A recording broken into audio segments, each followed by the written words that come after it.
네, 이제 하이라이트 시간입니다. 대통령님께서 1일 특강을 하러 오셨습니다. 대통령님께서는 최근 기자회견에서 대통령의 1시간, 공직자의 1시간은 5,200만 시간의 가치가 있다고 말씀하셨습니다. 국민을 위한 소중한 시간 내어주신 만큼 오늘 이 행사는 정말 뜻깊은 시간이 될 거라고 확신합니다. 그럼 지금부터 대통령님께서 제70개 신임 관리자 과정 교육생들을 위해 국민 주권 시대, 공직자의 길, 국민과 함께 만들다라는 주제로 강의를 해주시겠습니다. 여러분, 우리 대통령님 나오실 때 큰 박수로 환영해 주시기 바랍니다. 대통령님 단상 위로 모시겠습니다.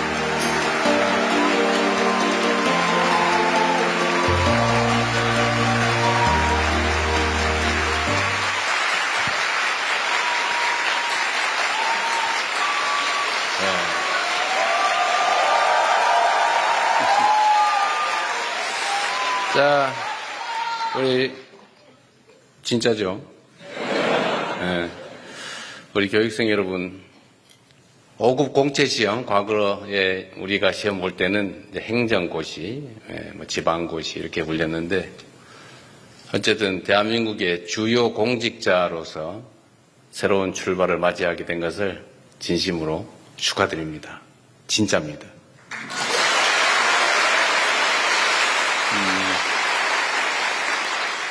사실 여러분들뿐만 아니라 대한민국 공직에 복무하는 많은 사람들을 제가 꼭 만나서 하고 싶은 이야기들이 꽤 많이 있었습니다. 아시는 것처럼 저는 성남시장, 경기도지사를 거쳐왔고 또 이제 대한민국의 국정을 잠시간 책임지게 됐는데 국민들이 맡긴 권한을 대신 행사하는 공직자의 입장에서 보면 사실 대통령이든 시장이든 도지사든 본인이 직접 할 수 있는 일은 없죠, 거의. 대부분의 일들은 결국 다시 임명직 공직자들에게 위임해서 순차적으로 다 위임해서 일을 할 수밖에 없습니다. 그래서 국정이든 시정이든 도정이든 모든 일의 성과는 결국은 일선의 공직자들 손에 달려 있는 거죠. 여러분들 손에 이 나라 운명이 달려 있는 겁니다. 또 오늘 이 순간 또 앞으로 어떻게 하느냐에 따라서 여러분의 인생도 미래도 달려 있겠죠.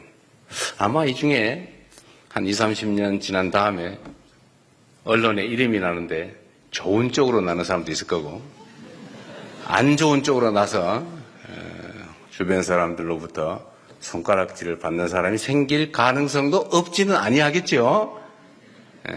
없기를 바랍니다. 그리고 여러분들한테 제가 정말 축복의 말씀이라면 여러분들 스스로 이 공직을 마치거나 또는 인생을 마칠 때쯤에 야, 나 정말 행복하게 살았어. 의미 있는 인생을 살았어. 라고 뿌듯하게 여길 수 있기를 진짜로 바랍니다. 인생 뭐 있습니까? 접대받고 대우받고 많이 챙겨놔봤자 결국 떠날 때 다 빈손으로 가는 거죠. 진짜 맞습니다. 우리가 이제 공직자라고 할 때 왜 공직자라고 하느냐? 공적인 일을 하기 때문이죠. 공적인 일은 뭐냐? 개인 또는 특정 영역에 있는 사람들의 얘기가 아니고 모든 사람들의 일을 한다는 것입니다. 공적인 모두에게 관계된 일, 그 일을 하되 자기 일이 아니라 남의 일을 대신하는 거죠. 여러분도 결국은 월급 받고 남의 일을 하는 거죠. 이재명 대통령도 결국은 5년 동안 고용된 단기 임시직 계약직이죠. 5년 후에 또 평가를 받겠죠. 아, 저 사람 때문에 우리가 좀 더 나은 삶을 살게 됐어 라고 하는 경우도 있을 수 있겠고 저 인간 때문에 우리 완전히 망했어 라고 할 수도 있겠지요. 근데 결국 다 제 손에 달렸고 제 마음에 달려있는 일 아닐까 생각됩니다. 여러분도 사실은 마찬가지죠. 만약에 여러분들이 개인 사업을 하면 여러분들이 뭘 잘못하거나 또는 잘못 생각해도 피해가 여러분 하는 사업 관계된 사람들에게만 미치죠.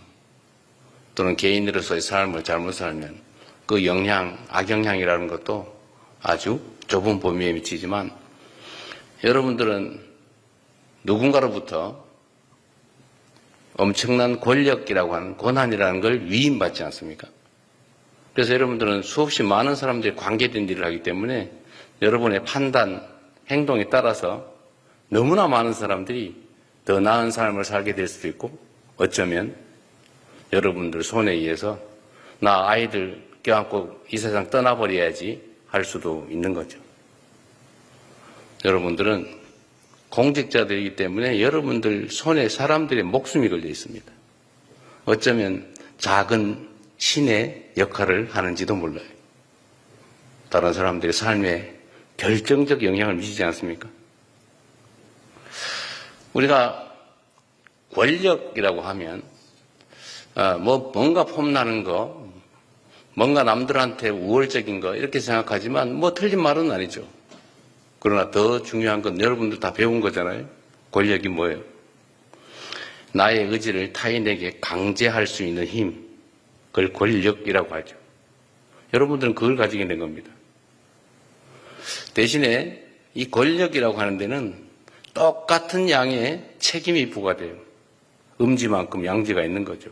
세상에 공짜가 어디 있습니까? 여러분들한테 월급을 주면서 권력을 맡길 때 다 목표하는 바가 있죠. 이유가 있죠.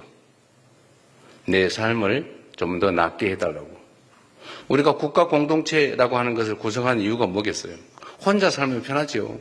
간섭받지 않고. 그러나 함께 사는 것이 혼자 사는 것보다 더 낫기 때문에 함께 사는 것이고, 그래서 많은 사람들은 물론 여러분도 국민의 일원이지만 더 나은 삶을, 더 나은 세상을 만들어 달라고 힘들게 번 돈 떼서 세금도 내고 우리가 가진 고유한 권력을 국가에 맡기고 그 권력에 복종하지 않습니까?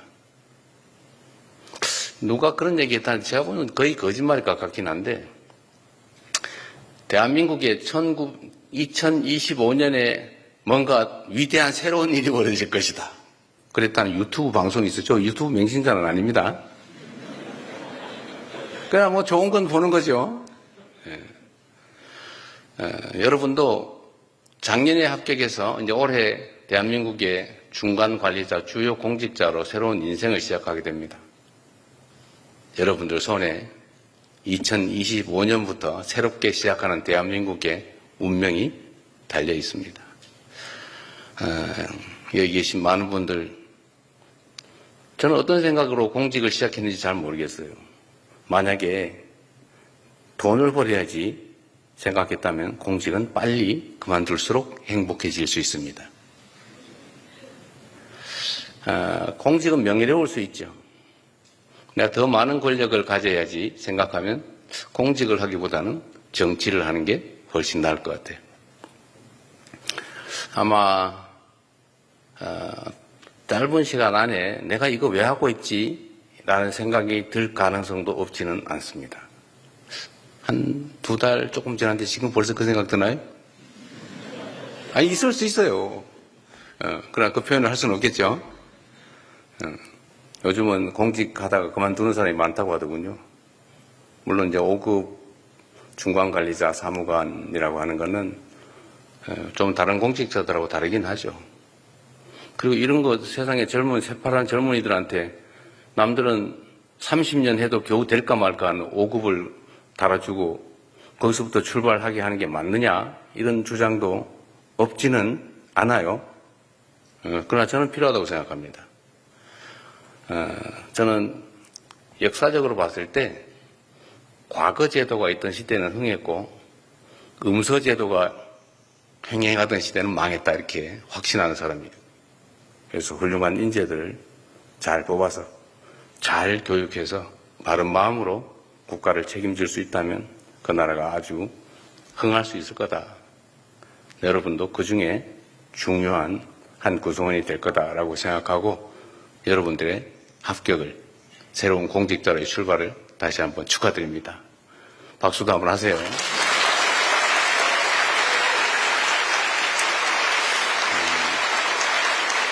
그리고 제가 20분 얘기하고 40분은 일종의 토론을 하기로 돼 있던데 질문이나 의견이나 많이 준비하셨어요? 별로 못했을 것 같아요. 예. 아마 시간이 좀 썰렁해질 가능성이 있죠. 이미 공직자의 물이 조금 들어서 일단 말을 하지 않는다. 두 번째, 눈치를 본다. 아직까지 그리 되지 않았을 거라고 보고 이따 질문하는 시간을 또 의견을 내는 시간을 좀 갖도록 하겠습니다.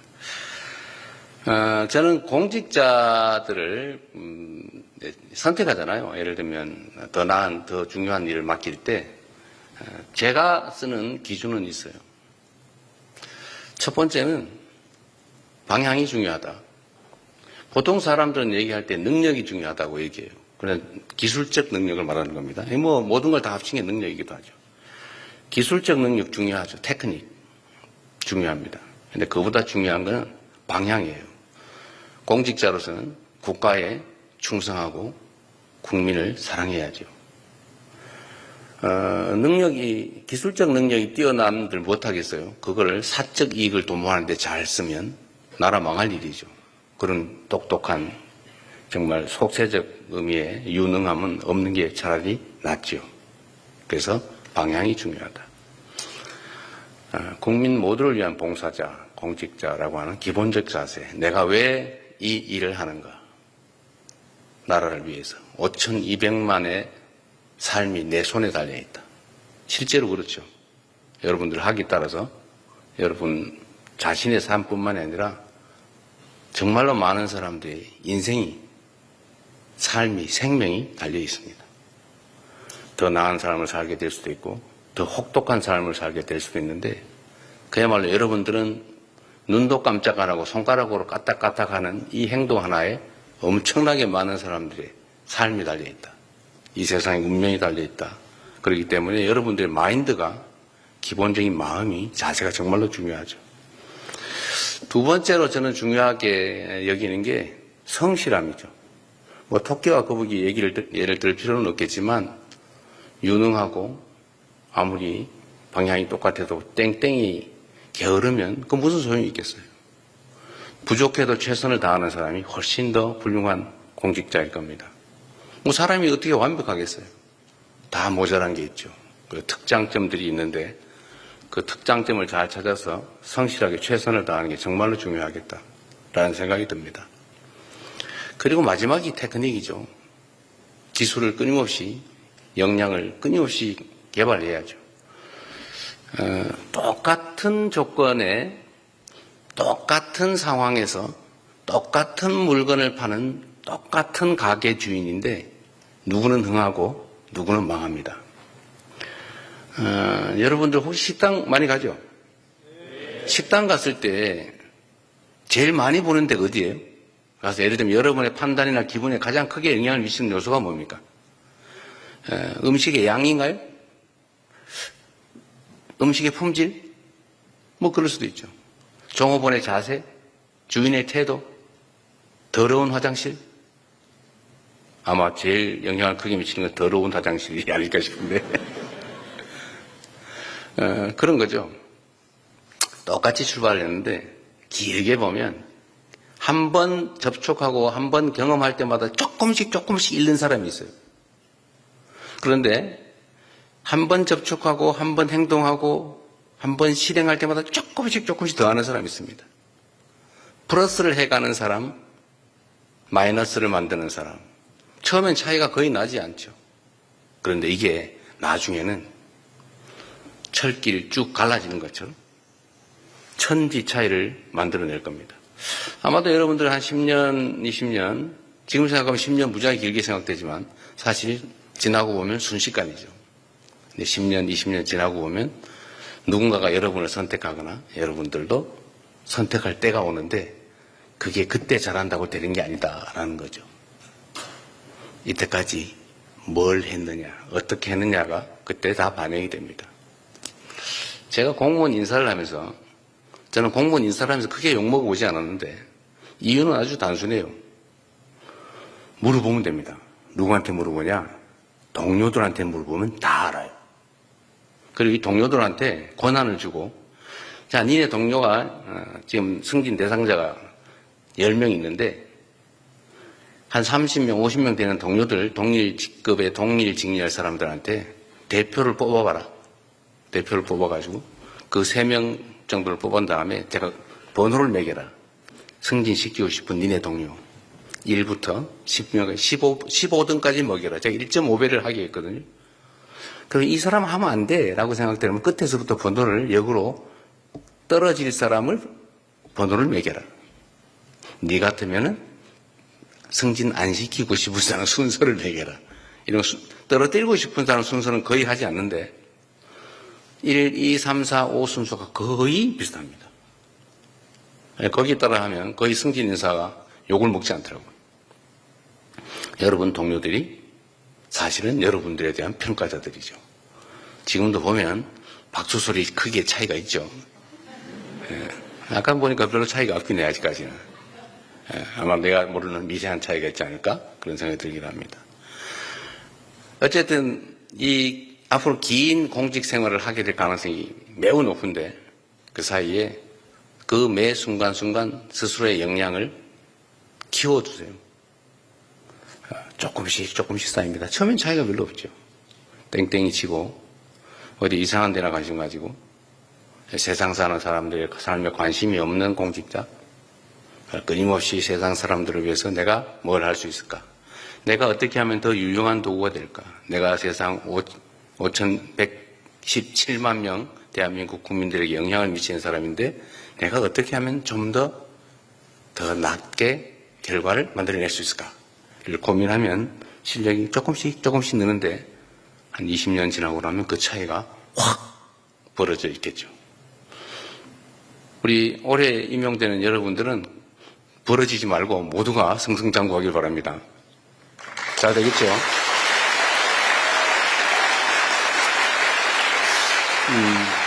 그리고 이건 기본에 관한 건데 공직자는 청렴해야 돼요. 나는 부패한 사람으로 온갖 음해를 당해서 이렇게 공격당해서 이미지가 좋으면 저 사람 이런 생각을 할 수 있지만 저는 정말로 치열하게 제 나름의 삶을 관리해왔죠. 여러분, 이 돈이 마귀예요. 제가 성남시장 때부터 수없이 한 얘기인데 돈이 마귀입니다. 이 마귀는 절대로 마귀의 얼굴을 하고 나타나지 않아요. 가장 아름다운 천사의 모습을 하고 나타나죠. 어떤 천사? 친구, 친척, 선배, 동료, 어쩌면 사랑하는 애인. 애인이 없나 봐요. 아주 충격적이지 않다 보니까. 어쨌든 아주 아름다운 관계의 모습을 하고 나타나서 처음에 누가 마귀 짓을 하겠어요. 천사 짓을 하죠. 어려운데 좋은 문자 매일 보내요. 고생 많으시죠. 특별히 그 다음에 전화 와요. 애쓰십니다. 국민의 한 사람으로서 존경합니다. 과장님, 팀장님 이러고 오죠. 그러면 좀 이따 나타나서 어려우신데 커피라도 한 잔, 차라도 한 잔, 밥이라도 한 끼, 그러다 술이나 한 잔, 골프라도 한 번. 상품권 이거 막 우연히 생겼는데 10만 원짜리 한 잔. 그 다음에 요새 여유가 좀 더 생겨서 20만 원, 30만 원. 그러다가 부름사람하고 선물 잔뜩 갖다 주고 내성이 생겨가지고 나중에 별 느낌이 없다가 어느 날 보니까 이 사람이 그걸 장부에다 다 써놨다는 걸 알게 되죠. 언제 그게 드러나냐? 그 사람이 잡혔을 때. 이 원래 여러분 그 특수부 그 검사들이 조사하는 기법이 딱 정해져 있어요. 아주 너무 쉬워요. 일반 사범을 잡으면 인사고과에 별로 영향이 없는데 공직자를 잡으면 아주 평정 점수가 높습니다. 그래서 맞바꿀 준비를 하고 있죠. 방법은 1. 관가 근처에서 놀고 있는 업자들을 일단 쫙 훑어서 잡아다가 조사를 하면 그런 업체들이 대개는 뻔하게 법인 경영을 엉망으로 하고 있죠. 사실상 개인 회사니까. 연구개발 열심히 하고 국제적인 해외시장 개척해가지고 글로벌 경쟁하는 사람이 관가 근처에서 놀겠습니까?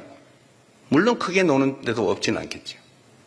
대개는 광급공사 따겠다. 인허가 어떻게 받아가지고 부당하게 남들보다 우월한 입장에서 경쟁을 해보겠다. 이런 사람들이죠. 근데 이런 사람들이 관가 근처에서 노는데 대개 회계장부를 뒤져보면 뭐 엉망진창이죠. 뭐 다 그렇게 하니까. 그거 빼가지고 잠깐 집 잔금 냈다가 다시 갚고, 뭐 주식 좋다는데 잠깐 샀다가 다시 갚고. 그런데 이건 이론적으로 따지면 다 횡령 배임죄에 해당되죠. 다 합치면 몇십억 나오죠.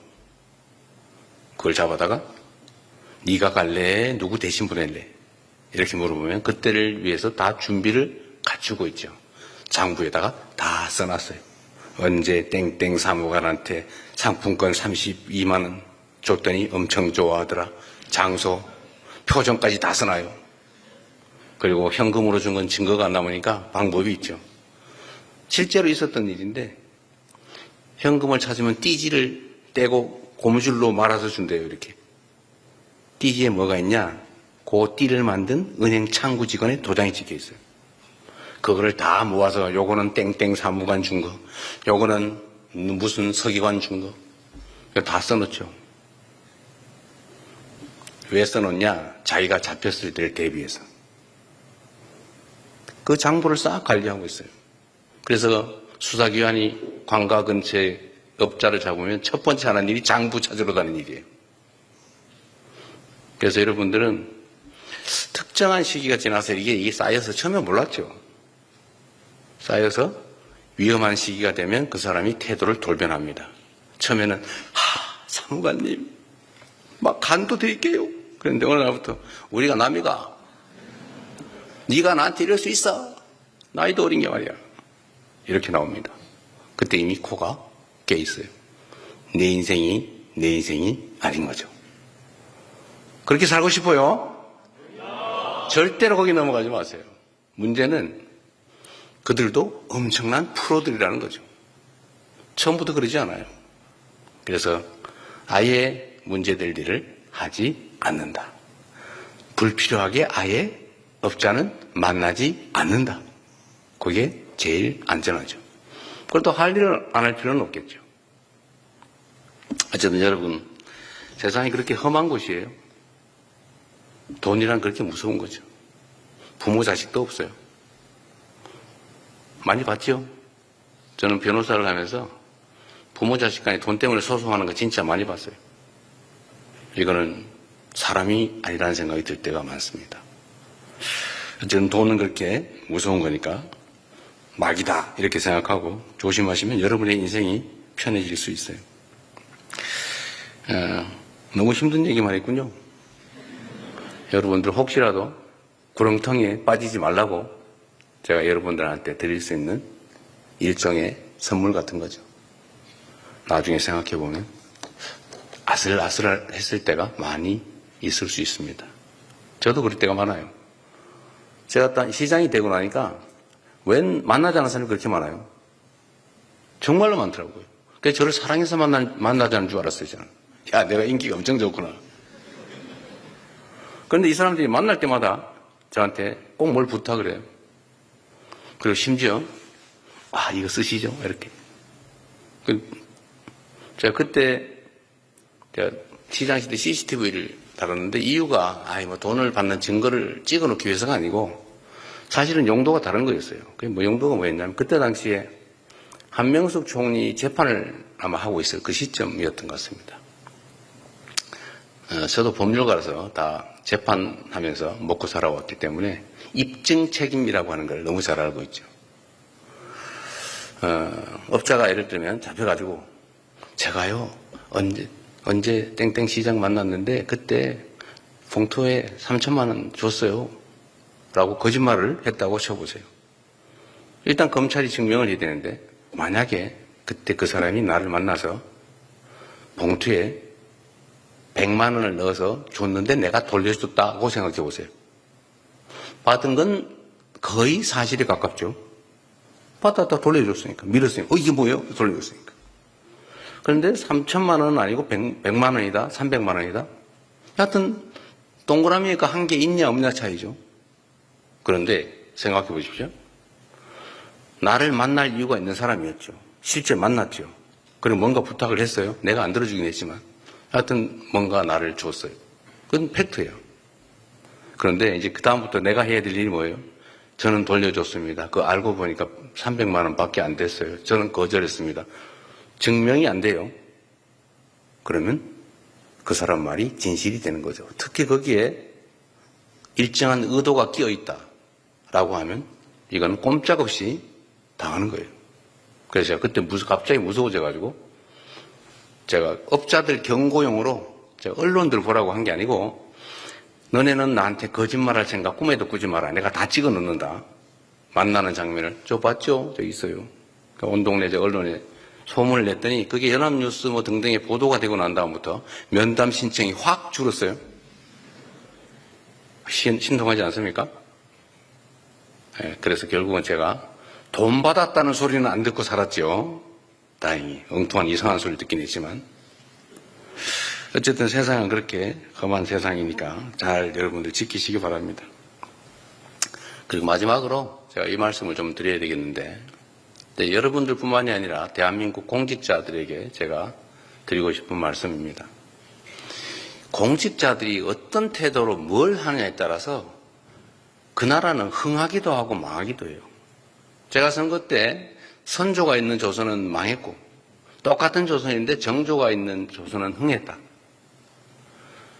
열심히 백성을 사랑하고 존중하고 정말로 노비든 평민이든 가리지 않고 유능하면 데려다가 쓰고 그리고 혹시라도 지방 관료들이 백성들 괴롭힐까 싶어가지고 징을 들고 수원에서 서울에서 수원 화성 왔다 갔다 하면서 억울한 백성들은 나와서 징을 쳐라. 그러면 내가 들어줄게. 이렇게 징을 들고 왔다 갔다 했는데 그걸 본 지방 관아의 관리들이 어떤 생각이 들었겠습니까? 내 관아라는 백성이 혹시 가가지고 징을 치는 날 자기가 바로 징을 치는 날이죠. 그래서 그 행위 하나만 가지고도 전국에 아마 지방 관리들이 부정부패로 백성을 괴롭게 한다는 건 꿈도 못 꿨을 거예요. 하다가도 아마 백성들과 혹시 뭐 불편한 거 없으세요? 이렇게 해서 백성들을 위무했겠죠. 그래서 정조는 그 징 한 개, 1년에 한 열흘 화성 한 번 왔다 갔다 하는 걸로 지방 관리들을 전부 제압한 거예요. 딱 이 한 가지의 행동으로. 그래서 여러분들 손에 나라의 운명이 국민들의 삶이 어쩌면 목숨이 달려있다. 예컨대 안보를 다루는 군인들 여기는 없지만 그 군인들이 혹시 쓸데없는 이상한 목적으로 불필요하게 전쟁을 하게 자극을 해서 만들었다. 어떻게 됐겠습니까?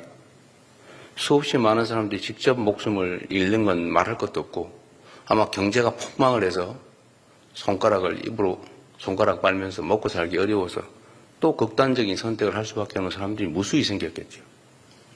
그 작은 하나의 행동으로. 그래서 공직자들 손에는 정말로 많은 사람들의 삶이 달려 있습니다. 여러분들에게도 마찬가지예요. 여러분들은 더군다나 대한민국 공직자의 중간 관리자, 중간 간부, 사무관으로부터 출발하지 않습니까? 여러분 손에 엄청난 권한이 주어져 있죠. 여러분들 하기 따라서 대한민국이 흥한 대한민국이 될 수도 있고 망한 대한민국이 될 수도 있습니다.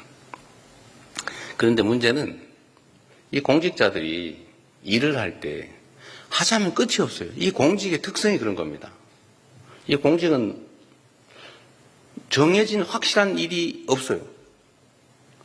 정말로 하자면 막 해도 끝이 없어요. 그런데 안 해도 별로 상관이 없어요. 그래서 공직자들 앞에는 일거리가 산더미처럼 쌓여 있어요. 그래서 저는 이 일 처리의 좀 방식은 각자 알아서 하겠지만 저는 그렇게 합니다. 쉽고 간단한 일부터 빨리 해치운다. 제 책상에는 서류가 쌓여있지 않습니다. 최대한 빨리 내가 할 일을 하고 맡기죠. 이걸 부족하면 보완해가지고 와라. 이건 당신이 알아서 해라. 이거는 된다, 안 된다. 그리고 진짜로 복잡하게 판단이 어려운 일이 있으면 판단할 자료를 더 만들어 오라고 내 손을 떼서 딴 데다 맡겨놓죠. 그래서 쉽고 간단한 일부터 빠르게 처리하면 성과가 납니다. 대개는 보면 어렵고 중대한 일, 이걸 가지고 끙끙끙 앓으면서 아예 아무것도 안 해버리죠. 그러면 성과를 내기가 어렵더라. 그리고 여러분들은 뭐 평생 공직을 할 거니까 모르겠는데 저는 이제 5년 임시직이니까 그 사이 시간이 제한되어 있지 않습니까? 그래서 저는 앞으로 그렇게 하려고 하죠. 시간을 2배로 효율성 있게 쓰면 임기는 10년이 될 수도 있는 거 아닙니까? 그래서 최대한 신속하게 처리할 생각입니다. 모든 일들을. 그래서 공직자들도 할 수 있는 일보다 빨리 하자. 시간 질질 끌지 말자. 다시 한번 얘기하지만 여러분들은 뭐 민원 일주일에 처리하나 2주에 처리하나 아니면 6개월 후에 처리하나 별로 상관이 없겠죠.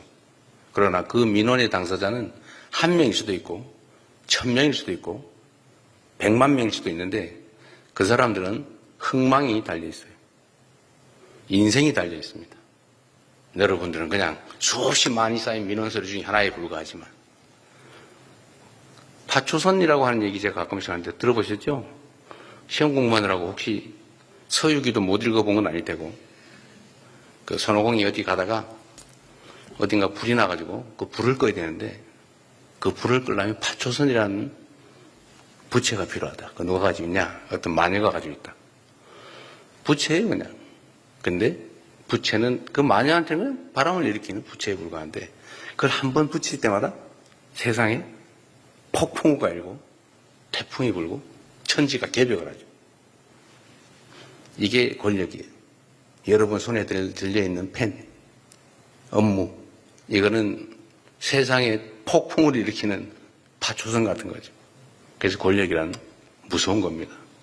여러분들은 비록 따져놓고 보면 친구들하고 뭐 똑같은 뭐 생명집에서 같이 술 먹는 친구들에 불과하지만 그러나 여러분들은 엄청난 세상의 내부 병력을 가져올 수 있는 권력이라고 하는 파초선을 들고 있는 거예요. 그래서 이거를 잘 써주기 바랍니다. 근데 장애가 하나 생겼죠. 어떤 장애냐? 특히 여러분들 행정직 공무원이어서 재량이 너무 많아요.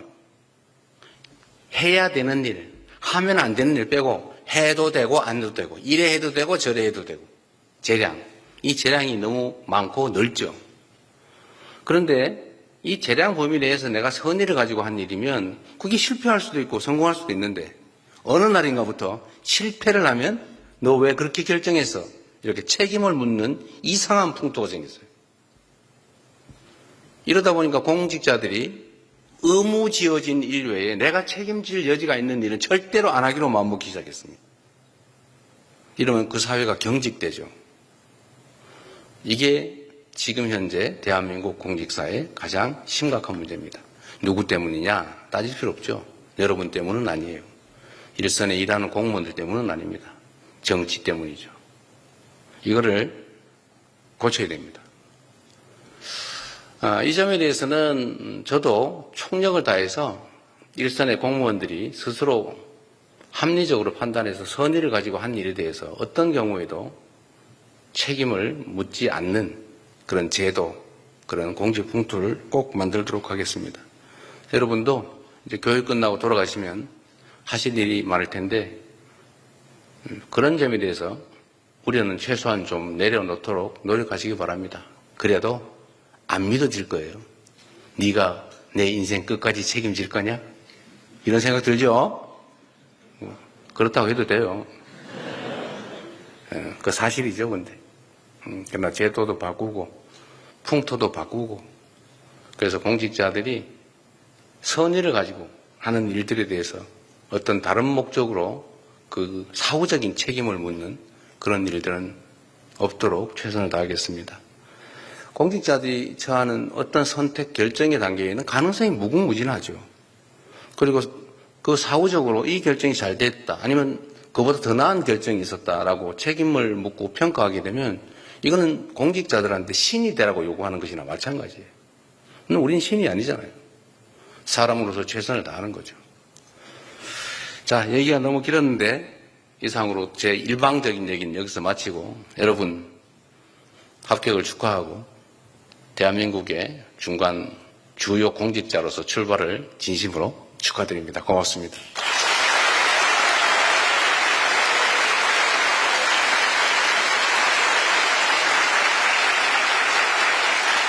네.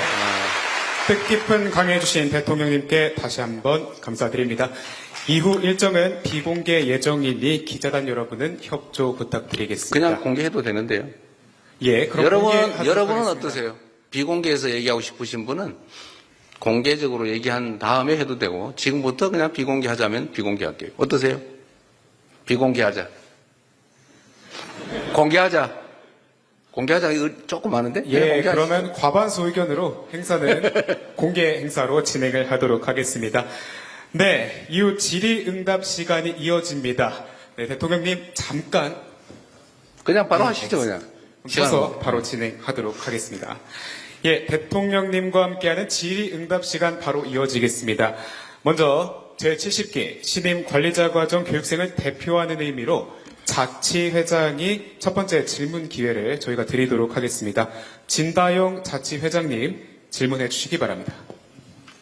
안녕하세요, 대통령님. 제70기 신임 관리자 과정 자치회장 일반행정 직렬 진다영입니다. 오늘 좋은 말씀 정말 감사합니다. 저희 신입 사무관들이 가져야 할 자세나 마음가짐에 대해 다시 한번 포부를 다질 수 있는 뜻깊은 시간이었습니다. 교육생 305명을 대표하여 다시 한번 감사의 말씀 드립니다.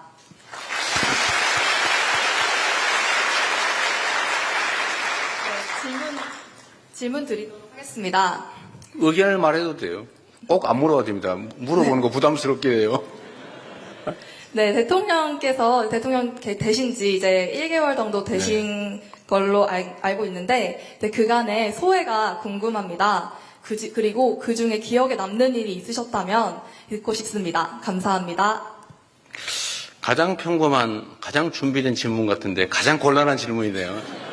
네. 한 달 이제 조금 지났는데 일단 개인적으로는 가장 빠른 시간 내에 많은 부분이 안정이 돼가는 게 가장 보람이 있습니다. 제가 생각하는 것보다 더 빠르게 어쨌든 국정이 안정이 되고 있습니다. 그러나 여전히 기대치는 높고 또 제가 할 수 있는 일은 제한적이어서 걱정이 되기도 합니다. 글쎄 가장 기억에 남는 일, 주가가 많이 오른 것 정도?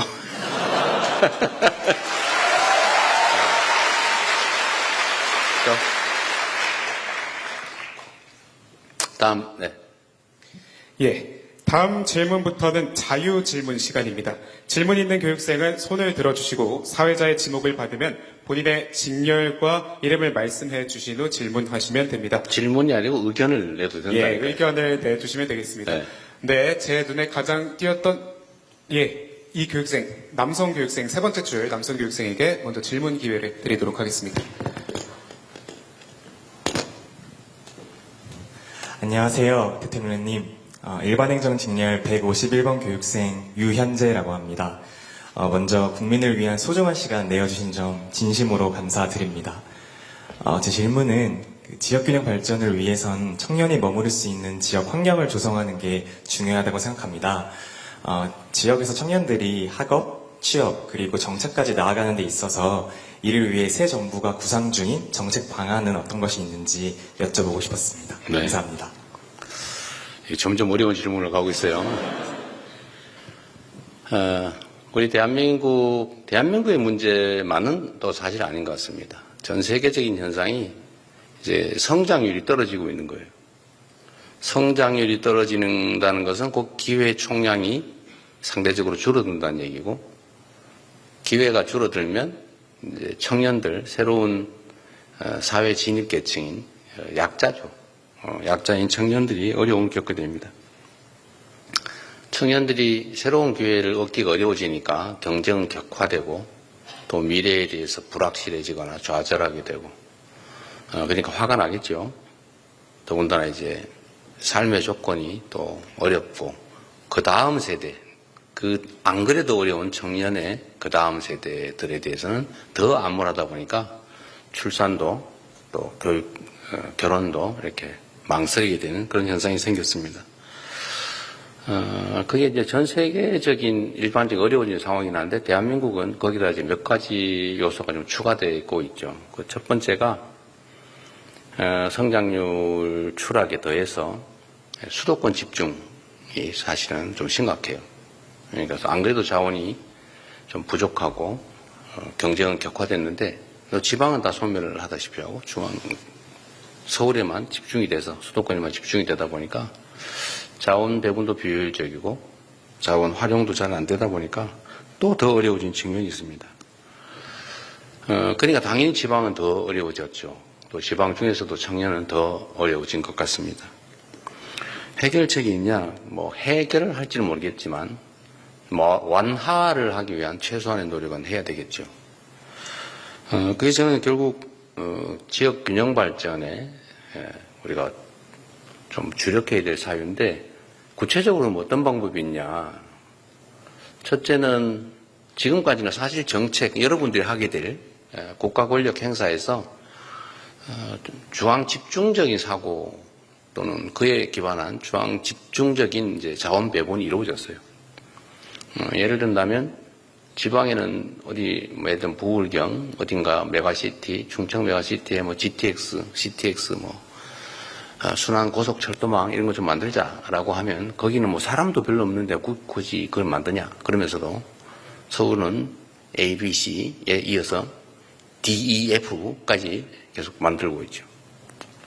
물론 단기적으로 보면 효율성이 높습니다. 많은 사람들이 있으니까요. 또 세금도 많이 내니까. 그러나 이 방향을 일부 이제 교정을 좀 해야 될 것 같아요. 특히 정부의 국가 역량 배분에서 지방에 대한 균형적 시각보다는 지방에 대한 추가적인 인센티브가 필요하겠다라고 생각이 됩니다. 그래서 예를 들면 지금은 이제 재생에너지 중심 사회니까 재생에너지가 풍부한 지역에 기업과 산업들이 입지할 수 있도록 하는 각종 제도들을 만들어야 되겠죠. 뭐 억지로 보낸다고 되겠습니까? 해수부를 부산으로 보내는 건 사실은 상징적인 조치죠. 그 자체를 가지고 뭐 부산이 엄청나게 발전 또는 경남이 엄청나게 발전한다고 보기는 어렵습니다. 그러나 우리가 그에 대해서 관심이 있다. 또 새로운 북극 항로 개척이라고 하는 새로운 아이템으로 부산, 경남, 울산 지역을 그 영남 남쪽 지역을 새로운 기회를 한번 만들어 보겠다라고 하는 희망을 보여주는 거죠. 전남, 광주 뭐 이런 지역들에는 거기가 재생에너지, 태양광이든 풍력이든 이런 재생에너지의 보고니까 거기에 재생에너지를 싸게 활용할 수 있는 시스템을 갖추고 거기에 전기 에너지를 많이 사용하는 미래 첨단 기술 산업들을 대대적으로 유치할 수 있도록 뭐 세제든 교육제도든 아주 다양한 지원 정책을 만들어 보려고 합니다. 너무 어려운 질문이라서 답하기가 너무 어려운데 하여튼 지역 균형 발전이라고 하는데 우리가 대대적으로 관심 갖고 투자를 하는 게 길이다. 구체적으로는 어떻게 앞으로 계속 토론해서 찾아보도록 하겠습니다. 앞으로 지방 균형 발전에 각별히 관심 가지고 열심히 해보시기 바랍니다. 네. 네, 여러분 박수 부탁드립니다. 네, 다음 질문 받겠습니다. 질문 있는 교육생. 네, 저기 V 표시라면서 팔이 긴 저기 첫 번째 분단에 맨 뒤쪽에 남성분께 마이크 전달 부탁드리겠습니다. 안녕하십니까 대통령님. 저는 일반행정 전국직렬에 합격한 교육번호 302번 조수영입니다. 먼저 인수위 없이 출범하셔서 바쁘신 와중에도 저희들을 찾아주셔서 진심으로 감사드립니다. 저는 새로 출범한 국민주권정부의 행정개혁 방향과 관련돼서 질문 및 제안 드리고 싶은 사항이 있어서 발언을 신청을 했습니다. 최근 들어 MZ세대 공직 매력도가 하락을 하고 있는 상황입니다. 공직자를 배출하는 주요 학과에서는 공무원이 노력으로 차라리 다른 민간 기업을 가겠다라는 그런 분위기들이 형성이 되고 있고 공직에 입직을 한 이후에도 어떤 빠르게 퇴사를 하는 사례가 이전에 비해 증가하고 있습니다. 많은 원인이 있겠습니다만 저는 크게 두 가지 측면에서 그 원인이 있다고 생각을 하는데요. 첫 번째로 조직 문화입니다. 사실 중앙정부는 많이 개선이 된 편입니다만 지자체의 경우에는 여전히 신입 공무원들의 과장님 모시기 관행을 비롯해서 어떤 여러 가지 악습들이 잔존을 하고 있습니다. 그리고 또 조직 내에 이제 인수인계 매뉴얼은 없는데 조직 내에 힘든 일들은 신입이 이른바 짬처리를 하게 되는 그런 사례들도 많이 있는 것으로 들었습니다. 다음으로는 보수 체계입니다. 현실적으로 공공부문이 민간 부문과 유사한 수준의 급여가 지급이 되는 것은 어려운 일이라고 생각을 합니다. 그렇지만 민간 대비 공무원 보수 수준을 나타내는 이른바 공무원 보수 민간 임금 접근율이 2000년 통계 작성 이후 최저 수준을 기록한 것으로 2023년에 집계가 된 바가 있습니다. 그래서 단연간의 청춘을 투자해서 쟁취한 공직에 대해서 그리고 국민을 위해 봉사한다는 사명감에 대해서 노력한 만큼의 보상 그리고 그 가치만큼의 보상이 체계화되는 것이 충분히 저는 기회될 수 있다고 판단이 되는데 이에 대해서 대통령님의 어떤 문제의식 그리고 향후 어떤 그런 N세대의 좀 더 친화적인 행정개혁의 방향성에 대해서 궁금합니다. 감사합니다. 네. 좋은 질문입니다. 최근에 사무관들은 어떤지 모르겠는데 구급 합격자들 중에 상당수가 이제 중도 퇴직한다고 조기에 퇴직한다고 합니다. 구급 공무원들의 임금 수준이 최저임금을 겨우 벗어난 정도, 거의 그에 근접하는 정도라고 하죠. 그리고 과거에는 이제 연금 제도가 공무원들은 당장 보수는 낮아도 연금 제도가 사실은 상당히 유리하다라고 해서 재직 기간 잘 견디면 재직 후는 행복하다 이렇게 생각했다는데 지금 연금 개혁으로 인해서 내는 만큼 받자 왜 공직자들에 대해서 이렇게 특혜가 많냐라는 국민적 반론 때문에 이 연금 개혁이 점점 이루어지면서 공직사회에 대한 보수 매력도는 떨어지고 있는 거죠. 그러다 보니까 뭐 연금에 특별한 혜택이 없다면 보수라는 측면에서 본다면 이 박봉을 견디면서 특히 동사무소 가서 내가 이 고생하면서 내가 왜 버텨야 되냐 이런 생각이 들 수도 있을 것 같아요. 퇴직자가 많다고 합니다. 어쨌든 뭐 이 점에 대한 저도 문제의식은 가지고 있는데 문제는 청년 세대들이든 누구든 국민들이 직업을 선택하는 데서 1번 공직자, 2번 공기업, 3번 대기업 뭐 이렇게 되게 번호가 1, 2, 3 순위가 정해져 있잖아요. 물론 그 순위는 뭐 다를 수도 있겠어요. 그래도 다른 데보다는 나은 편이다. 약간 서글픈 현실이긴 하죠. 어쨌든 청년들의 일자리 문제를 근본적으로 해결을 하는 게 우선순위 같고요. 공직자들의 처우 개선도 중요한 과제이긴 한데 그게 우선순위인지에 대해서는 우리 국민들이 공감하기는 그렇게 쉽지는 않을 것 같아요. 그나마 그것도 괜찮은 자리라고 생각되니까요. 사회 전체적으로 우리 개선해야 될 점들이 너무 많다 그런 생각이 듭니다. 아까 그 표현에도 약간 그런 표현이 있었는데 쟁취한 공직이라는 표현 하시잖아요. 그죠? 저는 쟁취를 했든지 뭐 쉽게 얻었든 공직 자체의 매력도를 가지고 판단하는 게 더 중요하겠다 그런 생각이 들어요. 나름의 의미를 공직 자체에서 찾아야지 뭐 높은 보수 다른 일반 기업에 비하면 별로야 라고 생각하면 사실 공직에 대한 매력을 느끼긴 쉽지 않을 거예요. 아까 제가 말씀드렸잖아요. 돈을 벌려면 기업으로 가는 게 좋겠다. 창업을 하는 게 낫겠다. 그리고 또 한 가지 이런 것도 있어요. 대한민국의 우수한 자원들이 지나치게 공직으로 너무 몰린다는 지적이 있습니다. 사실 여기 행정고시 오신 여러분들 대단한 사람들 아닙니까? 스스로? 체면 차리시는 거예요? 엄청난 거죠, 사실은. 20대 또는 30대의 일반 일선 공직자들이 30년 해야 겨우 도달할까 말까 한 지방 공무원들은 사무관 되기도 어려워요. 사실은. 뭐 중앙 공무원들은 좀 다르긴 한데 9급에 출발한 기초단체 공무원들 사무관 되는 게 꿈이라서 어떤 아주 나쁜 단체장 만나면 뇌물 주고 막 이러죠. 근데 여러분들 시험으로 어쨌든 5급을 출발점부터 취하게 된 거니까 엄청난 기회를 가지신 겁니다. 그리고 더 길게 보면 사실은 그 사회가 가진 우수한 자원들은 과학기술, 첨단 산업, 이런 부분에 사실 더 많이 투입되는 게 바람직합니다. 자칫 잘못하면 이 나라 사회가 사실은 공직, 요즘은 이공계는 전부 의대 간다면서요. 그런 것도 사실 심각한 문제죠. 조금씩 고쳐봅시다. 갑자기 내가 기가 죽었는데. 예, 이어가 보도록 하겠습니다. 이번에는 맨 우측 분단이 한 번도 못해서요. 이번엔 맨 우측 분단에서 질문자를 받겠습니다. 질문 혹은 의견. 네, 저기 지금 반짝반짝 빛나는 우리 여성 교육생이 한 명 있는데요. 네, 여기 마이크 전달 부탁드리겠습니다. 안녕하세요. 저는 일반행정직 교번 218번 정소희입니다. 저는 조금 가벼운 질문을 드리고자 하는데요. 저희가 지금 부처 배치와 면접을 앞두고 있습니다. 이전에 이제 공직자 선택하시는 기준으로 방향, 성실함, 기술을 말씀해 주셨는데 이 외에 특히 신입 공무원으로서 만약 대통령님이 면접관이시라면 어떤 신입 공무원을 뽑고 싶으신지 또 저희가 어떻게 하면 사랑받는 막내가 될 수 있을지 팁을 얻고 싶습니다. 정말로 중요한 질문이죠. 근데 우리 정소희 예비사무관은 아마 많은 사람들이 선택하려고 노력할 것 같습니다. 네.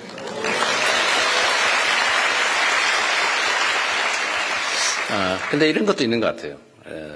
여러분들 아직 젊으시긴 하지만 사람들의 마음이 얼굴에 써져 있습니다. 그런 게 있죠. 사실 마음이 제일 중요해요. 특히 나이가 들면 들수록 점점 판단 기준을 사람의 마음에 두게 됩니다. 처음엔 잘 안 보여요. 외모만 보여요. 그런데 시간이 지나면 지날수록 그 눈빛 뒤에 감추어진 그 사람의 진실한 내면이 보이기 시작합니다. 근데 이게 약간 삐딱하게 이상하게 가면 점을 보기 시작하죠. 관상 뭐 이러면 그건 약간 좀 달라가던데. 근데 이게 뭐 어떤 근거가 있는 건 아니지만 그 사람들 사이에는 교감이라고 하는 게 있어요. 그 순간적으로 남녀 간의 관계도 딱 보자마자 결판 난다는 거 아닙니까? 거의 대부분 판단이 금방 이루어진다는 뜻이죠. 강아지도 자기를 좋아하는지 싫어하는지를 압니다. 제가 오늘 아침에도 제 아내하고 좀 그것 때문에 갈등이 조금 있었는데 얘가 제 아내한테만 자꾸 가는 거예요.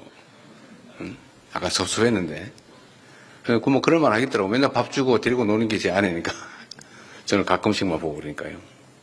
근데 사람은 오직하겠어요. 사람들도 이렇게 마주 얼굴 탁 대하면 딱 눈에 띄거나 느낌이 있어요. 근데 그건 결국은 뭐냐? 뭐 테크닉으로 되는 건 아니에요. 마음이죠. 아까 제가 말씀드린 선한 마음, 공직자로서의 책임, 이런 걸 아마도 공직을 오래 한 여러분의 선배들은 느낌이 있을 겁니다. 그러면 뭐 객관적인 데이터는 다 있죠. 시험 성적, 뭐 이런 건 다 있는 거죠. 근데 점점 아마 지나고 나면 점점 더 이렇게 마인드, 무슨 생각으로 정말 열성을 다할 사람인가를 더 보게 됩니다. 도움은 전혀 안 됐겠지만 네, 이걸로 답을 대신하겠습니다. 네, 박수 부탁드리겠습니다. 네, 여러분의 공직에 가서 사랑받는 방법까지 가르쳐 주셨습니다. 네, 이어서 다음 질문 받겠습니다. 네, 조금 더 적극적이어야 제가, 네. 예, 파마도 하시고. 예, 대통령님께서 지목해 주신 분께 네. 제가 발언권을 드리도록 하겠습니다. 파마 하신 것 같은데. 그죠? 적극적인데, 맞습니다. 네.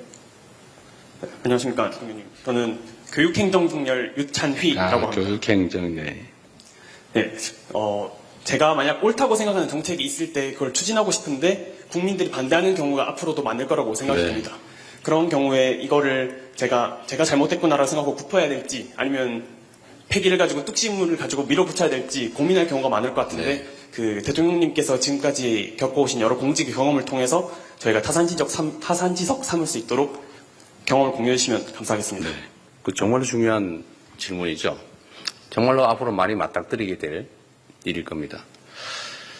저도 수없이 많이 맞닥뜨리고 있는 일이기도 하죠.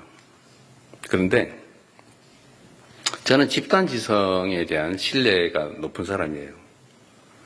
모르는 것 같지만, 안 보고 안 듣는 것 같지만 국민들은 다 보고 듣고 있죠. 물론 정보의 왜곡 때문에 일시적으로 판단을 달리할 경우도 있습니다. 일시적으로. 시간이 걸리지만 결국은 다 제자리 같다고 믿고 있고 갈 거라고 생각합니다. 내가 생각하는 좋은 정책인데 국민들이 아니면 구성원 다수가 반대한다고 하면 다시 한번 자신을 되돌아보는 게 더 빠르지 않을까 싶어요. 물론 이거는 의견의 차이가 있을 수 있습니다. 신념의 차이, 또 추구하는 가치 이상의 차이 때문에 똑같은 것도 다르게 볼 수 있어요. 인간은 완벽한 존재가 아니잖아요. 여러분들이 동전을 보면 이렇게 보면 동그란데 이렇게 보면 일자죠. 그래서 이렇게만 본 사람은 분명히 일자라고 얘기해요. 근데 나는 이렇게밖에 안 봤어요. 동그란데 다를 수 있죠. 그런데 이럴 때 중요한 게 가능성을 인정해 주는 것 같아요. 내가 잘못 봤나? 내가 판단이 혹시 부족한가? 정말 다시 한번 철저하게 점검해보고 또 그들의 이야기를 들어보고 제가 그래서 토론을 중시하는 이유가 여기 있어요. 얘기를 들어보면 아 그렇구나 라고 하는 게 꽤 많습니다. 왜 똑같은 현상을 놓고 다르게 볼까? 그건 이해관계가 충돌할 때는 어쩔 수 없어요. 그때는 결판을 내야지. 그 싸울 일이죠. 이해관계가 다르다. 그런데 객관적인 판단, 객관적인 데이터, 객관적인 사실에 대한 의견이 다르다. 이거는 누군가가 잘못 보고 있다는 뜻이에요. 근데 그게 반드시 나는 잘 보고 상대는 잘못 봤다고 확신할 수 없죠. 근데 내가 보는 건 언제나 옳아. 그러면 이제 피곤한 사람 되는 거예요. 왕따 되는 거죠, 나중에. 근데, 아, 나도 틀릴 수 있다. 내가 일면 봤을 수 있겠다. 그럼 당신은 뭘 봤냐? 라고 얘기를 해보고, 내가 봤더니 이렇던데? 아, 그렇구나. 이게 납작한 동그란 거구나. 라고 하면 다 해결할 수 있죠. 그래서 저는 이렇게 의견이 다르면 토론을 해봐야 된다고 생각해요. 근데 토론을 해서 객관적인 사실이 드러났음에도 다른 얘기를 한다? 뭐 그때는 싸워야지. 또 내가 만약에 객관적인 사실과 다르게 인식을 가지고 있다, 그럼 내가 고쳐야죠. 저는 별로 어려운 일은 아니라고 생각해요. 그런데 세상은 특히 정치 권력 이 영역에서는, 정치나 권력의 영역에서는 이런 일이 자주 발생합니다. 사실은 이게 동그란 걸 알면서도 이것만 주장하죠. 일자야. 나한테 유익하니까. 그런 게 많아요. 이 정무적 영역에서는. 정책이라고 하는 것도 마찬가지죠. 정책이라고 하는 게 여러분 어떻게 생각하세요? 정책은 만인이 동의하는 건 정책이라고 하지 않아요. 그건 진실 또는 진리라고 말하죠. 정책이란 기본적으로 의견이 다른 거예요. 그래서 정책이라고 해요. 책. 다른 게 너무 당연한 거예요. 조정해야죠. 이해를 통해서 오해가 있다면 오해를 걷어내면 상당 정도를 붙일 수 있죠. 그런데 여기서 더 이상 안 붙어요. 이해관계죠, 그때부터는. 아니, 오해는 끊임없이 제거하기 위해서 노력해야죠. 그건 토론을 통해서 할 수 있고, 당사자가 우기면 제3자가 보게 하면 해결이 돼요. 제가 많은 사람들이 그거 어떻게 했지? 이렇게 생각하는데 계곡 정비를 하는데 그 사람들은 불법인 걸 알고도 수십억 또는 수억씩 주고 권리금 주고 들어온 사람들이에요. 왜냐하면 지금까지 단속을 안 했으니까. 이게 다 알고 있어요. 내가 하는 게 불법임을. 그런데 이때까지 해방 이후에 한 번도 단속 안 했는데 그냥 벌금이나 내고 그냥 다 묵인했는데 왜 이재명 도지사 당신만 나와서 굳이 하려고 그러냐. 근데 그거는 이해관계 충돌의 측면이 강하죠. 알고 있어요. 그래서 제가 이때 쓰는 방법이 있죠. 만인이 보는 가운데 대놓고 얘기해보자. 이거 영상 다 찍어가면서 유튜브 방송 중계하면서 얘기를 하면 사람이 기본적인 양심이라고 하는 게 있어요. 그래서 그 양심에 어긋나는 얘기를 차마 남들이 볼 때는 하기가 어렵습니다. 그래서 정리가 되죠. 그런데 정리가 되고 남는 건 이해관계죠. 나는 억울하다. 왜 나만? 하필이면 이때 내가 팔고 나간 다음에 하지. 그럼 볼 수 있죠. 그건 뭐 운수에 관한 거니까 이제 조정을 해줘야죠. 그 사람들도 일면은 피해자니까. 조정은 어떻게 해요? 모두가 보는 혜택. 그 계곡을 정비하면 정말 수백만 명의 사람들이 그 돈 안 내고 가서 행복하게 기분 나쁘지 않게 아이들 손잡고 들어가서 놀 수 있잖아요. 그럼 이해관계를 조정하자. 닭죽을 팔지 말고 커피를 팔자. 음료를 팔자. 깨끗하게. 그게 소득 이익률이 더 높다. 고생 안 하고. 그 대신 그걸 지원해 줄게. 싹 우리가 다 정리한다. 가장 자연친화적으로. 계단 만들어주고 판매소 만들 때 돈도 지원해주고 돈도 빌려주고 주차장도 만들어주고 뭐 음식 농산물 판매소도 만들어주고 매년 봄, 여름, 가을, 겨울 축제 같은 걸 해봐라. 그리고 축제 비용도 지원해줄게. 계곡 관리하는 사람도 지원해줄게. 계곡 플래너. 그리고 동네 청소 깨끗해야 되니까 일자리 사업으로 이렇게 몇 명 고정해주잖아요. 동네 사람들 먹고 사세요. 그러니까 이해관계 조정이 되잖아요. 그건 결국 세금인데 국민들은 혜택을 보니까 백운계곡 가면은 맨날 막 비닐로 시퍼렇게 덮어놓고 막 들어가 보지도 못하고 갈 데도 없고 이런 걸 조정을 해내는 거죠. 그러면 이해관계가 많이 조정되면 거의 가까이 오겠죠. 그래도 안 되는 거 어떻게 해요? 그때는 결단을 해야죠. 결단할 힘을 국민이 여러분께 준 겁니다. 그게 권력이죠. 그런데 쓰라고 준 거예요. 대신에 그 권력을, 힘을 이렇게 보이도록 숨기고 있죠. 보이도록 숨기고 있단 말이에요. 그러면 그걸 각오하죠. 그래서 조정을 해내는 겁니다. 마지막은 결국 공직자의 결단이에요. 모두에게 칭찬받는 일은 없어요. 정책을 하기 때문에. 우리는 진리를 말하는 종교인이 아니에요. 사회운동가가 아니에요. 착한 일 하는 자선사업가가 아니에요. 불가피하게 이해관계가 충돌하고 그 충돌을 조정할 권한을 우리가 국민에게 받았기 때문에 그걸 담보로 최대한 오해를 줄이고 이해시키고 조정하고 안 되면 마지막에는 칼로 자르듯이 권력을 행사해야죠. 여러분 손에 그 권력이 들려있는 겁니다. 앞으로 잘 활용하시기 바랍니다. 네, 노련한 경험이 깃든 선배로서의 조언이었습니다. 여러분 다시 한번 박수 부탁드립니다. 박수 칠 시간에 의견 얘기하게 해주세요. 네, 시간 관계상 이제 마지막 한 분만 더 질문을 받도록 하겠습니다. 대통령님께서 마지막 질문을 네. 한 명 선택해 주시면 되겠습니다. 제 매출을 올려준 분으로. 네, 매출을 올려주신 우리 남성교육생에게 마이크를 전달하도록 하겠습니다. 지나가는 길에 사인도 해드리겠습니다. 이제. 예, 대통령님 정말 감사합니다. 네. 예, 대통령님 안녕하십니까? 저는 방송통신직 최원영이라고 합니다. 네. 대통령님께서 기억하실지 모르겠지만 저는 사실 10년 전에도 대통령님께 질문을 드렸던 적이 있습니다. 아, 그래요? 예.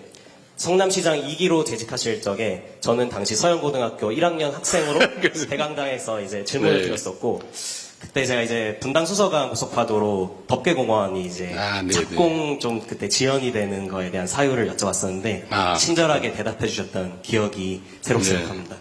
그리고 그 공원은 지금 잘 완공됐고 저도 이제 시험에 합격해서 이 자리에 왔고 축하합니다. 네, 대통령님께서도 이제 대통령이라는 이 직책을 맡게 되신 것에 다시 한번 축하드리겠습니다. 감사합니다. 예, 감사합니다. 그 질문을 본격적으로 드리면은 네. 이제 성남시장 경기도지사로 재직을 하실 때 많은 부하 공직자들을 데리고 계시지 않았습니까? 네. 저희 같은 경우에도 이제 부처를 갔을 때 다른 동료 사무관님들 또 주무관님들과 함께 협업을 해야 될 것 같습니다. 네. 이때 부하 공직자들을 대할 때 취하셨던 자세 그리고 그 생활에서 얻으셨던 경험에서 어떤 교훈을 얻으셨는지 그것에 대해서 질문을 드리고 싶습니다. 네, 정말로 중요한 질문이고 다시 한번 매출에 감사드립니다. 아, 그리고 참 인연이 그렇군요. 서영고 1학년 그때 몇 년이었어요? 15년. 아, 벌써 많은 세월이 지났군요. 10년. 아, 그래요. 분당 수서강 고속화도로는 지상공원화가 잘 완료가 돼서 잘 사용하고 있군요. 제가 제가 이 얘기도 자랑 삼아 한번 해야 되는데, 이게, 이 사연이 많은 사업이었어요.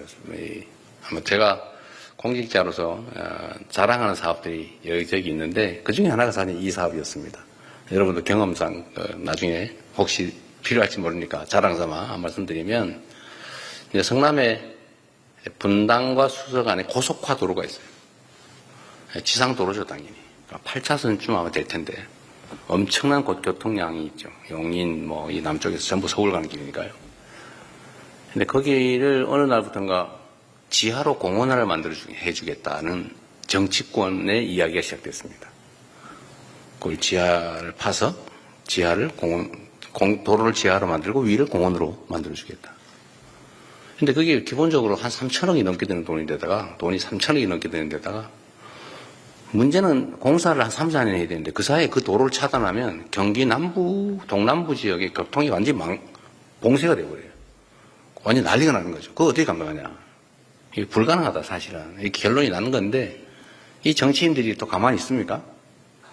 해당 지역 주민들이야 그건 다음 일이고, 일단 공원화하면 집값 오르고, 주거 환경 좋아지니까 하자, 그러고.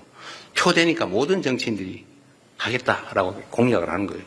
10몇 년 됐죠. 저는 첫 시장 출마 때는 그 거짓말인 줄 알았기 때문에 공약을 안 했어요. 물론 떨어졌죠. 근데 그것 때문에 떨어진 건 아니에요. 30몇 %밖에 못 얻었으니까. 모두가 전멸할 때 떨어졌으니까. 근데 제가 그 2010년에 선거 나갈 때는 이 당선 가능성이 꽤 높은데, 이거 혹시 이것 때문에 떨어지면 어떡하냐 해서 제가 마음에 없는 알면서 한 거짓말 공약을 그때 그걸 한번 해봤습니다. 나름은 다른 모두가 하니까 모든 국회의원, 시장 출마자 전부 하는데 이재명만 독야 청청한다고 했다 혹시 떨어지면 여전히 또 거짓말은 계속될 텐데 또 하고 싶은 일은 많고 그래서 제가 할 수 없이 거짓말인 줄 알면서 그 공약을 했습니다. 지킬 수 없을 걸 알면서 그랬는데 제가 사과를 했어요. 시장이 된 다음에 죄송합니다. 이건 지킬 수 없는 공약입니다. 근데 정치하면서 처음으로 거짓말 해봤는데 자백합니다. 제가 SBS 방송에다가 인터뷰를 했어요. 그러고 난 다음에 그 동네 주민들 사이에서 아이디어를 하나 낸 거예요. 그렇게 하지 말고 위를 덮자. 다행히 단차가 있습니다. 이렇게 도로가 좀 낮아요. 아파트 단지보다. 그거 살짝 올려가지고 그냥 도로는 통행을 시키고 위를 덮자. 돈도 1,500억밖에 안 든다. 그 주민들이 낸 아이디어예요. 그래서 제가 반짝해가지고 실제로 그렇게 해서 위를 덮기로 하고 덮는 공사를 해서 지금은 위에가 공원화가 되어 있습니다. 물론 지하로 한 것보다는 좀 부족하죠. 근데 그걸 잘 쓰고 있다니까 정말 다행이고 제가 이 말씀을 드린 이유는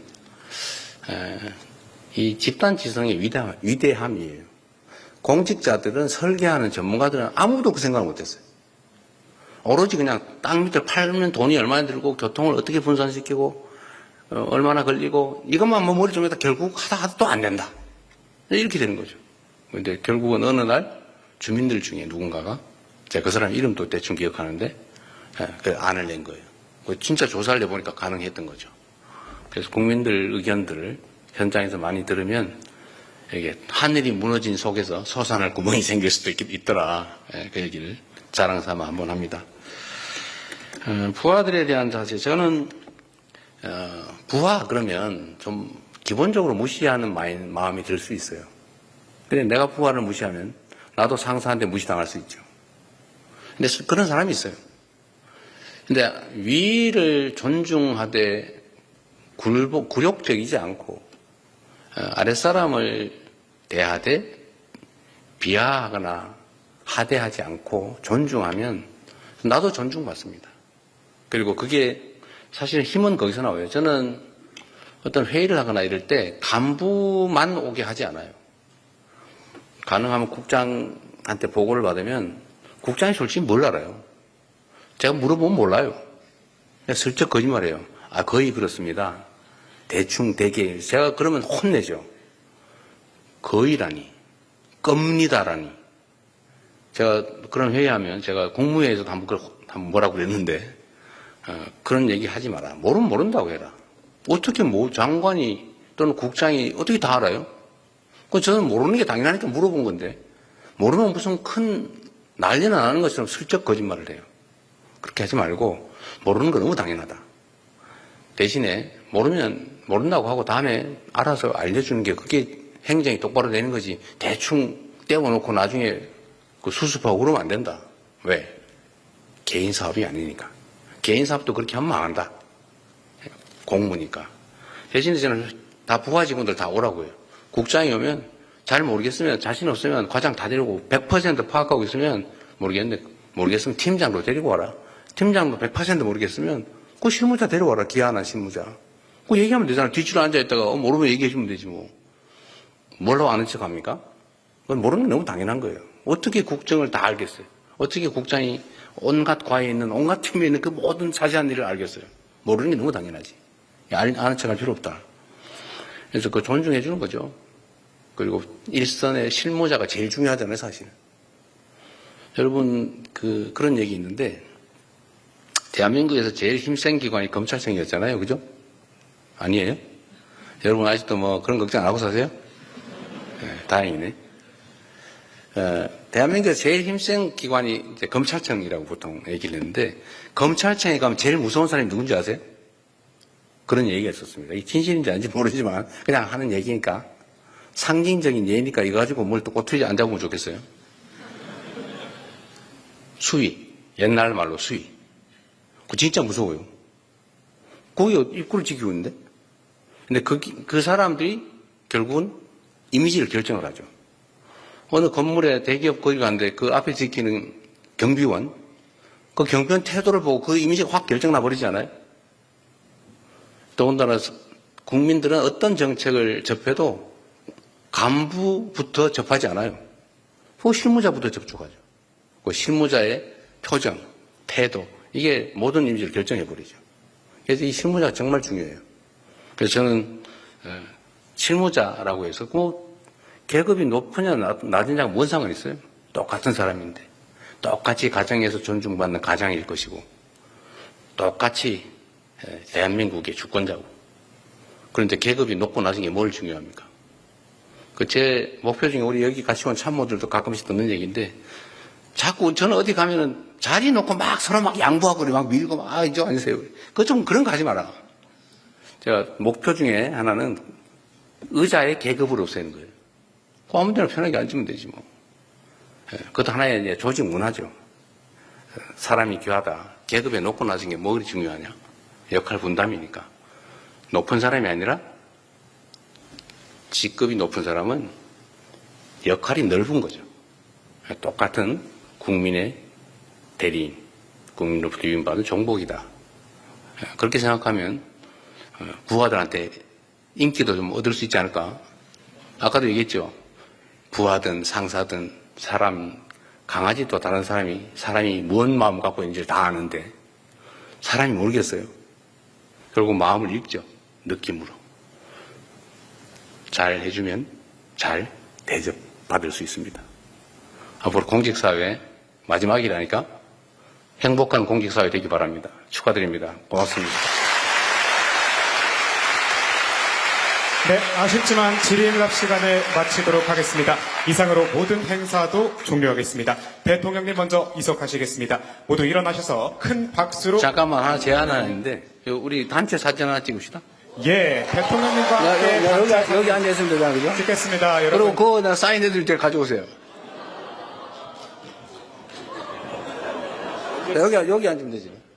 여기 앞에서 찍으면 되겠다. 네, 교육생들은 잠깐 착석해 주시기 바랍니다. 네.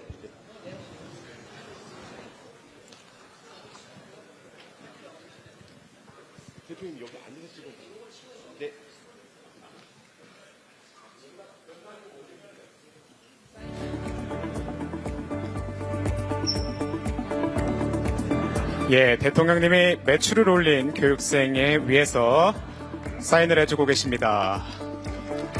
예.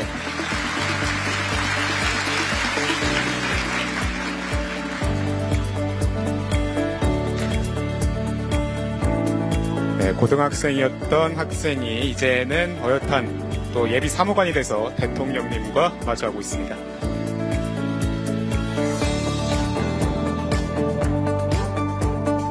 여러분 다시 한번 박수 부탁드립니다.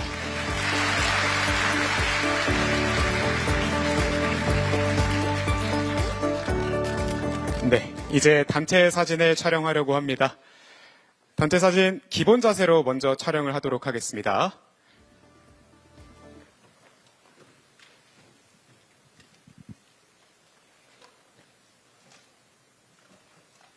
네, 촬영 됐을까? 한 컷만 더 찍겠습니다. 화이팅 한번 할까요?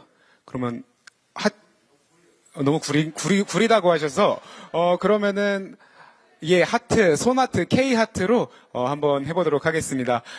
대한민국 예비사무관 화이팅 이렇게 한번 해봐도 괜찮을까요? 예, 그럼 대한민국 예비사무관 화이팅 하면서 하트 내밀도록 하겠습니다. 하나, 둘, 셋. 대한민국 예비사무관 화이팅! 네, 감사합니다. 네, 그럼 대통령님께서 먼저 이석하시겠습니다. 모두 일어나셔서 큰 박수로 환송해 주시기 바랍니다.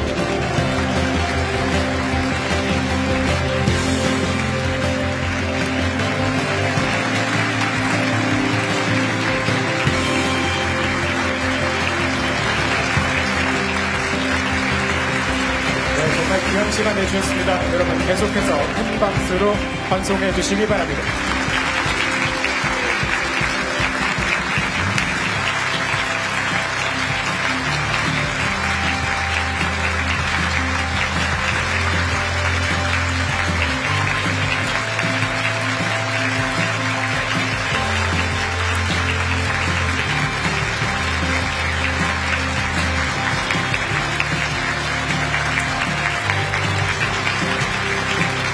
여러분 대통령님 끝까지 환송해 주시기 바랍니다.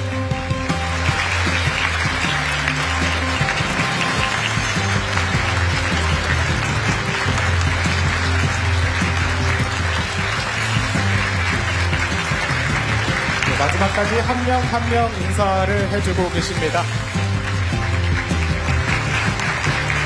더 멋진 미래를 기대하며 마지막으로 보내드리도록 하겠습니다.